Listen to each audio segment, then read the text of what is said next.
Akhir-akhir ini, gue seneng banget ngebahas kalau kita ngomongin soal peripheral headset.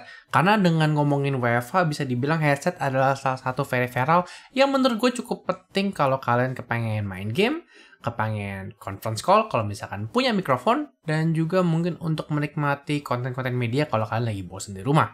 Dan kadang-kadang gue bingung kalau Fantech tuh punya SKU yang begitu banyak, tapi ternyata ada satu SKU yang nggak tahu kenapa orang jarang bahas dan bahkan jarang sekali dipromosikan sama Fantech.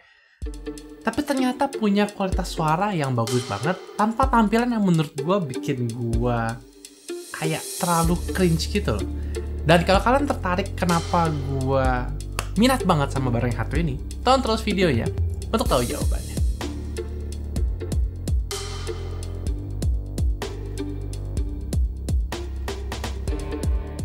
Jadi, sebelum gue masuk ke pembahasan headset yang menarik satu ini, gue pengen kalian untuk bantu subscribe kalau kalian baru datang ke channel gue, supaya mungkin gak ketinggalan review-review peripheral terkini, mau itu keyboard, mouse, atau mungkin headset yang menarik seperti Fantech yang satu ini. Jadi buat kalian yang nggak tahu, ini adalah produk Fantech yang bernama Echo MH82. Jadi sebenarnya barang ini udah di review sekitar tahun lalu, dan kalau mungkin kalian cari di review Indonesia, udah ada beberapa YouTuber yang sebenarnya udah bahas. Namun menurut gue sangat aneh karena gue baru tahun lalu mulai kenal sama Fantech dan juga bisa dikirimin beberapa barang untuk review. Echo MH82 adalah barang pertama yang sebenarnya gue tanyakan kalau misalkan gue pengen bahas review barang-barang mereka. Karena menurut gue tampilannya cukup ganteng dan kalau bisa dilihat ini tampilan desainnya itu mengingatkan inspirasi akan satu desainnya mungkin brandnya agak lebih besar. Tapi waktu itu kenapa gue lupa karena barangnya out of stock, jadi gue review barang yang lain. Tapi akhirnya gue pegang barang yang satu ini. Kalau kalian merencanakan untuk membelanjakan uang untuk beli barang yang satu ini, bisa dibilang packagingnya nggak terlalu spesial. Bahkan kotaknya dibandingkan dengan produk-produk Fantech headset yang pernah gue review, kotaknya tergolong cukup kecil. Di dalam paket pembelian kalian mendapatkan headset sendiri, lalu kalian juga mendapatkan beberapa aksesoris seperti detachable mic yang bisa kalian colok atau cabut kalau kalian mau pakai. Lalu ada splitter yang bisa nge-split 3,5 mm jacknya kalau kalian mau colok ke PC atau laptop yang bisa menggunakan audio dan juga mikrofon jack. Nah, Echo MH82 ini juga salah satu lini yang menggunakan kode MH. Artinya headset ini adalah multi-platform headset yang kalau kalian nggak pakai splitternya, kalian bisa colok dimanapun, mau itu dari handphone, switch, atau mungkin device-device konsol kayak PS4. Terus kalian juga mendapatkan seperti biasa kartu garansi dan juga detail manual dan juga pouch yang bisa kalian gunakan untuk traveling kalau misalkan kalian suka pergi-pergi ke warnet. Tapi gua nggak tahu siapa yang pergi ke warnet di zaman-zaman kayak gini sih. Nah, kenapa dari awal gua ngontek Fantech dan gua tertarik banget untuk bahas headphone yang satu ini? Karena menurut gua tampilan adalah impresi pertama yang akan membuat hati gua jatuh hati untuk bisa ingin membeli barangnya apa enggak. Dan menurut gua Echo MH82 memiliki tampilan yang bisa dibilang cukup stealthy tapi nggak bosen banget. Tentu saja kalau kita ngomongin soal tampilan itu semua subjektif sih, tapi menurut gue kurang suka tampilan yang terlalu flashy dengan RGB yang beberapa review Fantech mungkin kalian bisa lihat headphone-nya kayak HG22 atau HG21, dan gue jauh lebih suka tampilan Echo yang sebenarnya lebih praktikal. Dan kalau boleh jujur, headset kan cuma dipakai untuk dengerin suara, kalian kan nggak menggunakan mata keempat untuk melihat headsetnya kalau kalian lagi pakai headsetnya kan. Dan menurut gue build quality yang dipunyai oleh Echo MH82 ini juga cukup solid. Jadi kalian bisa lihat memang satu-satunya hal yang bikin menarik adalah kabel yang keluar dari bodinya, yang maksudnya nggak tahu kenapa nggak bisa diintegrate. Tapi mungkin karena model besinya yang nggak punya tempat untuk bisa masukin kabelnya, gua mengerti kenapa ini didesain seperti ini. Lalu di sebelah kiri ear cup-nya itu ada logo Fantech yang memiliki warna merah yang agak sedikit gelap dan kabel yang tentu saja tidak bisa detachable. Ngomongin soal kabel Echo MH82, kabelnya itu cukup lentur, namun seperti biasa karena kabel ini cukup tebel, kalau misalkan kalian suka muter-muter kabelnya, ini akan memiliki potensi untuk bisa ngelingker atau kayak bisa dibilang kinking. Jadi kalian perlu hati-hati kalau misalkan kalian mau pakai ini dan mungkin kayak suka berantakan taruh headset kalian. Lanjut ngomongin soal build quality, kalau misalkan kalian lihat ear cup-nya cukup unik dan berbeda dari barang-barang headset seperti yang kalian bisa temukan pada umumnya. Karena earpad yang satu ini memiliki pattern motif yang bolong-bolong. Tadinya gue berpikir ini bisa memberikan ruang nafas karena gue gampang keringetan orangnya. Tapi setelah dipakai juga sebenarnya nggak beda jauh-jauh juga sih. Nah, kalau kita ngomongin soal adjustability, dia nggak pakai model kayak karet fleksibel, tapi dia model yang bisa dipanjangin dan dipendekin. Dan kalau kalian lihat di dalam sisi kiri besinya, itu ada titik titik-titik bulat yang bisa menunjukkan seberapa jauh headset ini sudah di-extended dari awalnya. Jadi kalau mungkin kalian kepalanya kecil sampai kalian kepalanya cukup besar, harusnya ini nggak ada masalah. Dan walaupun semuanya kebanyakan dari Fox Leather, gue ngerasa Fox Leather-nya nggak terlalu annoying banget dan maksudnya cukup nyaman di rambut kepala. Jadi gue nggak ada komplain soal kurang lebih kualitas build quality dari Echo HM82, mau dari heatcap, mau dari headband-nya sama sekali. Kebanyakan headset gaming memiliki satu fitur yang sebenarnya menurut gue cukup convenience atau cukup nyaman kalau kalian berencana untuk membeli headset yang satu ini, yaitu kadang-kadang mereka datang dengan mikrofon. Jadi kalian nggak perlu kayak punya mikrofon di meja yang harus menuin tempat kalian, apalagi kalau mungkin kalian menggunakan laptop.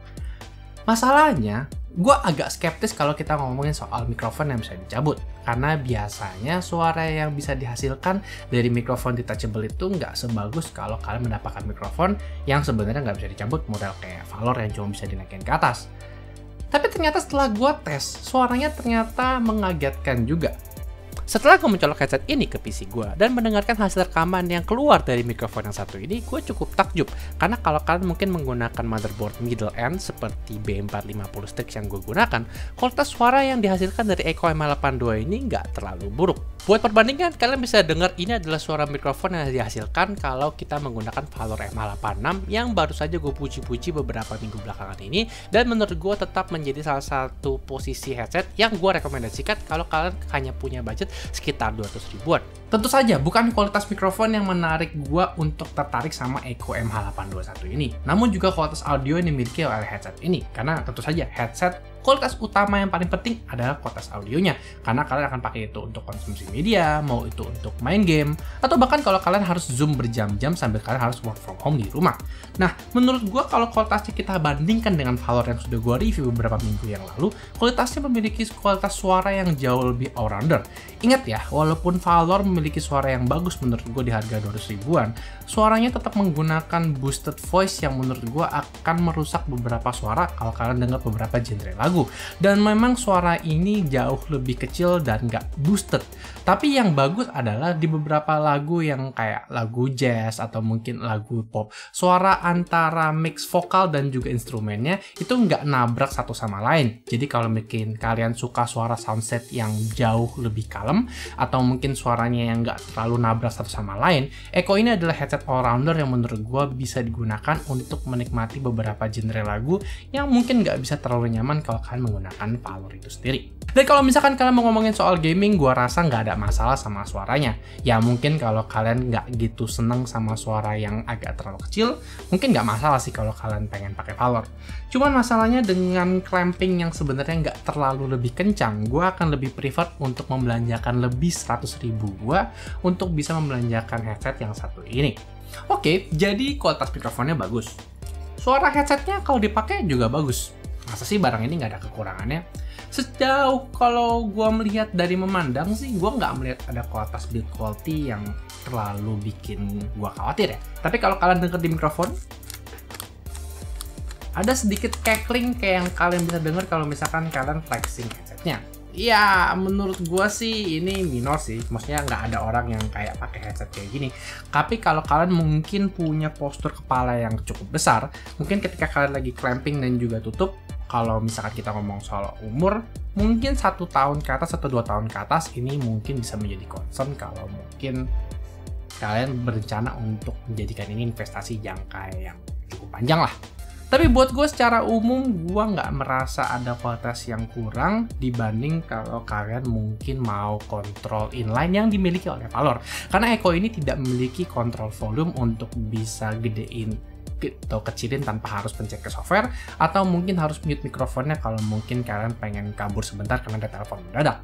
Jadi, dengan harga sekitar 300 ribuan dan sudah berumur lebih dari 1 tahun, apakah Fantech Echo MH821 ini masih pantas untuk kalian belanjakan di 2021? Menurut gua, memang kalau dibandingkan dengan Valor, naik 100 ribu itu artinya naik budget hampir 50% yang tadinya kalian mau belanjakan.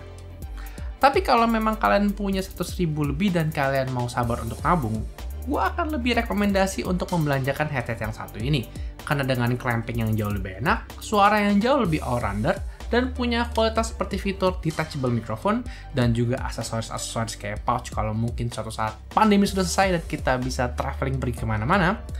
Gue rasa ini pilihan yang menurut gue jauh lebih nyaman kalau kalian punya budget lebih. Tapi kalau enggak, gue rasa nggak masalah buat kalian untuk membelanjakan uang kalian untuk tetap beli yang alot. Itu semua tergantung ke keputusan budget kalian. Tapi barang satu ini tentu saja akan gue rekomendasi kalau kalian punya budget lebih untuk bisa membelikan headset seharga 300 ribuan.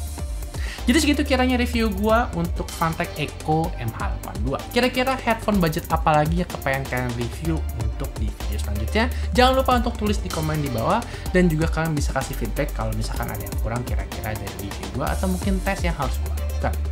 Jadi seperti biasa, nama gue Jonathan, stay safe, dan sampai jumpa di video selanjutnya.